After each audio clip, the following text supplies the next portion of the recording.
Jumpa lagi dengan bimbingan belajar Arif.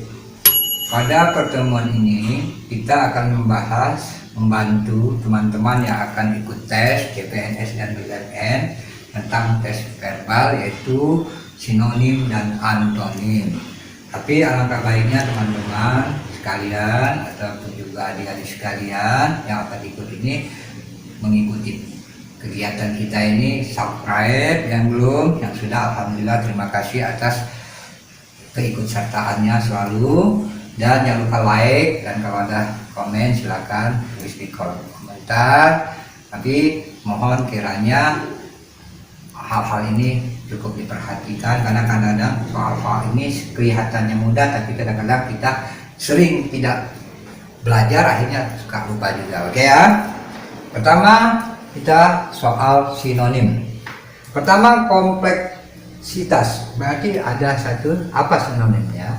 Berarti ada satu kompleks, berarti kita ada yang satu keramaian, akhirnya membuat satu kerumitan ya. Jadi kemudian ada jenuh. Jenuh ini sebangsa racun ya. Racun, jadi sering disebut dengan rubah, persamaannya ya. Kemudian ada nomenklatur. Nomenklatur ini sering untuk penamaan sesuatu dalam ilmu ya, dalam ilmu pengetahuan. Nah, jadi disebut dengan tata nama, persamaan sinonim ya. Kemudian ada kata flek. Flek itu sebangsa kotoran yang melekat, itu bisa disebut dengan bercak ya, sinonimnya. Kemudian ada hidrasi. Hidrasi itu kalau untuk satu tumbuh-tumbuhan namanya penilangan ya, atau juga untuk satu komunitas yang tersendiri ya. Kemudian ada kata tasik. Tasik ini sebangsa kolam ataupun juga sebangsa danau yang terbuat ya, tapi kesamaannya seperti danau ya. Kemudian ada agitator. Agitator sebangsa kayak disebut persamaannya yang suka memberikan orang marah ya, bisa saja orang jadi marah, jadi dia disebut lebih penghasut ya, bersama persamaannya ya, lebih ke arah penghasut ya.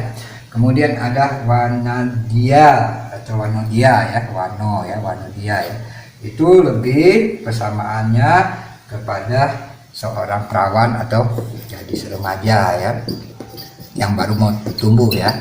Nah, kemudian di sini ada ordinasi. Ordinasi itu satu dalam satu perusahaan sering juga terordinasi atau disebut dengan peraturan. Persamaannya aja ya kita ambil. Kemudian jenaka ini ya sering disebut dengan satu komedi atau disebut dengan lucu. Dan kita lihat ke sebelah itu ada antonim. Antonim canggih itu kan modern, berarti lawannya kuno. Nah, emigrasi ini kan kalau kita lihat itu pasti berlawanan dengan imigrasi ya. Nah, kemudian ada kata xiao. Nah, xiao ini artinya agak dingin ya, xiao ini. Jadi lawannya adalah mendidih. Kemudian sinkron. Sinkron ini apa, satu kesatuan yang namanya seputar apa ya namanya. Jadi kalau kita lawannya itu sumbang ya. Kemudian ada harapan. Harapan ini suatu cita-cita yang begitu mengebu, lawannya pasti karena ada harapan, ada keinginan, pasti ada hambatan lawannya ya.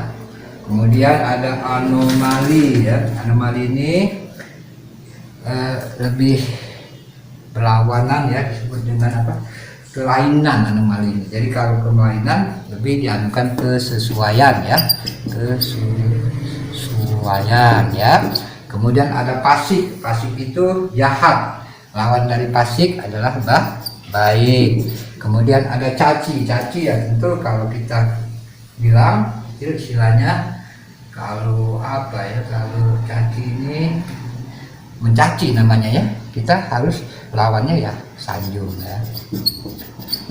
Nah, kemudian ada disparitas ya. Disparitas perbedaan, berarti lawannya persamaan ya. Nah, kemudian ada lagi senyap. Senyap kan sepi, berarti sepi tentu berlawanan dengan gaduh. Nah, ini yang harus setidak-tidaknya kita pelajari tentang soal sinonim dan antonim. Jadi coba ya dipertunjukkan lagi. Kemudian kita lihat di sini umpama aritmatika. Ya, ada aritmatika ya, umpama ada 3, ada 6, ada 10, ada 12, ada 24 ya, ada 24 lagi, ada 45.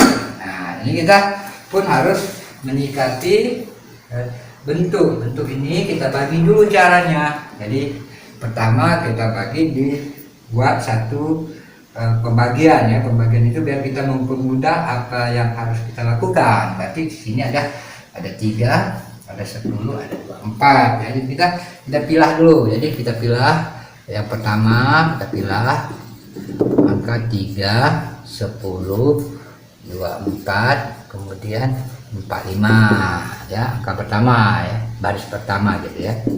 Baris kedua itu ada 6, kemudian 12, kemudian 24. Nah, selanjutnya berapa kita selanjutnya? Berarti kita lihat kalau 3 dengan 7 ini berarti kan ditambah 7. Nah, berarti 10 dengan 24 berarti ini ditambah 14. Nah ya, 14 ya, biar 14. Nah, kemudian 45 dengan 20 ini ditambah 21. Berarti kita perhatiin ini ditambah 21. Kemudian ini. Berarti 6 dengan 12 itu berarti kan kita memaksakan bahwa di sini ada angka 6, berarti 6, 12 ke 6 adalah 12. Nah, dari dua baris ini kita bisa mengetahui yang di sini. Nah, yang di sini berarti kalau kita baris ini kita harus lompati bahwa akan terjadi suatu pelompatan, berarti 12. Kalau kita ini kita lihat ya berapa, 42 kurang 24, kita perhatiin ini ada 8, berarti 18, 4 ke 1, berarti dia ada 1, berarti dia 18, berarti ditambah 18 ya, 24, 12. Nah, berarti kita di sini tambah 6 lagi kan, berarti 18. Nah, berarti angka yang kita lihat di sini adalah 24. Jadi 24 tambah 18 berarti 2. Ini yang terakhir sini kita lihat jadi 42. Jadi di sini ada 42. Ya, perhatiin. Jadi kita harus melihat ke sini cara kita akan menjawab daripada soal tersebut. Nah, ini salah satu bentuk yang kita aritmatika. Coba diperhatikan lagi. Nanti kita lihat lagi ya kalau ada soal lain ya, teman-teman ya, soal lain kita dan enak ya itu ada soal lagi itu 48 1/7 12 ya, berarti 23 ya, 23 tadi ada 23. Nah, kita perhatiin di sini. Jadi di sini kita perhatiin kita lompatan ke sini caranya kita menghitungnya ya. Jadi kalau kita ada soal begini, berapa yang selanjutnya di sini? Kita perhatiin di sini ada baris pertama 48 12 ya. 48 dengan 12 dan 3. Berarti kita perhatiin ada 48, ada 12, ada 3. Lompatannya berarti 48 ini dibagi dengan berapa? Jadi 12 4. Jadi 12 dibagi dengan berapa? 4. Berarti ada 4 ya, ada 4 di ujung sini. Nah, jadi kalau kita berbicara ke sini, kita lihat di situ. Nah, jadi ada di sini yang kedua 1/7 2. Berapa di sini selanjutnya? Kita lihat di sini aja. Berarti 1/7. Berarti 1/7 ini ada angka 2. Berarti 1/7 dikali 14. Berarti kan dapat 2. Berarti selanjutnya berarti kita ada kata 14. Berarti 2 kali 14 di sini. Berarti 2 dikali 14. Berapa nilai di sini? Berarti 2 adalah 8 ya. Biar ini salah satu bentuk yang contoh aritmatika ya. matematika juga. Nah, kemudian ada lagi aritmatika lagi. Aritmatika lagi ya. Kita contohkan, pertama di sini ada setengah, kemudian ada 2/8, kemudian ada 3/26, kemudian ada 4. Kita lihat berapa yang di ujung ya. Nah, jadi kita lihat di depan. Nah, sekarang kita perhatikan, ini ada setengah, ada 2/8, ada ini. Kita lihat baris pertama dulu. Baris pertama berarti ada 1, 2, 3 ya kalau nggak salah. Nah, berarti 1, 2, 3. Berarti ini kalau kita lihat berarti +1, ini +1. Baris kedua kita perhatiin ada lagi di situ, berarti 28 kalau nggak salah, 28, 26 ya, 28, 26. Berarti 2/8 ini tambah berapa? 2/8 berarti ditambah 6. Nah, kemudian 8/28, nah 8/28 nih, 26 ya, 8/26 itu berarti kita perhatiin di situ 8/26 itu berarti ada satu penambahan, berarti ditambah berapa sini? 18 ya, ditambah 18 ya, 18 ya, jadi 8 ini 8 ditambah 18, jadilah dia 26. Nah, kemudian kelanjutan dari sini kita perhatikan lagi kelanjutannya sini ya, saya tulis di sini biar jelas ya, bagus. Nah, jadi kalau kita perhatikan di situ ada kata pertama 18 di sini, berarti sudah 26, berarti kita kalikan bahwa ada, kalau kita lihat ada di situ nilainya 80. Kita ulang lagi di sini biar kita lebih jelas. Berarti ini soalnya ada 2, 8, 26 ya. Nah, berapa selanjutnya? Berarti kita lihat di situ, berarti 6/18 tadi kita dapat di sini. Nah, ya, di sini tambah 6, ini tambah 18. Berarti di sini kita sudah tahu 6 dengan 18 itu adalah kali 3. Nah, berarti di sini berarti 3 kali 3, jadi 18 kali 3 berarti sekitar 54 ya. Nah, 54 di situ ya.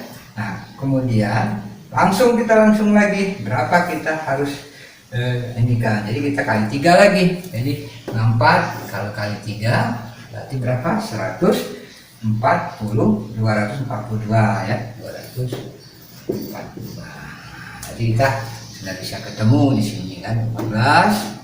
Berarti ini adalah bayangan-bayangan yang harus bisa kita perhatikan. Jadi kalau kita memperhatikan, di atas itu ditambah 1, dari bawahnya jadi berapa bilangan itu kita bisa lihat di situ. Oke ya. Selanjutnya kita soal lagi ya, ini satu lagi soal mungkin ya, ada 3, 5, 9. Nah, dia ada 9. Berarti kita perhatikan ketiga di kalau ada 3 tambah 2. Nah, 5 ada 17 di sini. 5 tambah 4. Nah, berarti kan 5 tambah 4 9. Selanjutnya berarti di sini adalah 8. Nah, berarti berapa di sini? Nah, berarti kita udah bisa. Berarti kan kalau kita ini 2 berarti pangkat ya. 2 pangkat 2 4 ya, 2 pangkat 3 8. Berarti di sini berarti 2 pangkat 4. Jadi 17 ditambah dengan 16 ya. Berapa di sini isinya? Jadi kita sudah bisa tahu kalau kali kita tambah 17 ditambah 16 tambah 16 berarti 33. Oke ya. Jadi kita sudah bisa sedikitnya menambah soal tentang masalah tes verbal CPNS. Oke, kita akhiri dulu pertemuan kita kali ini. Jangan lupa adik-adik ataupun juga teman-teman like ya, kemudian subscribe, kemudian juga kalau ada komen silakan. Yang sudah subscribe kami ucapkan terima kasih. Channel kita akan terus berlanjut. Oke, kita terus belajar. Sampai jumpa lagi.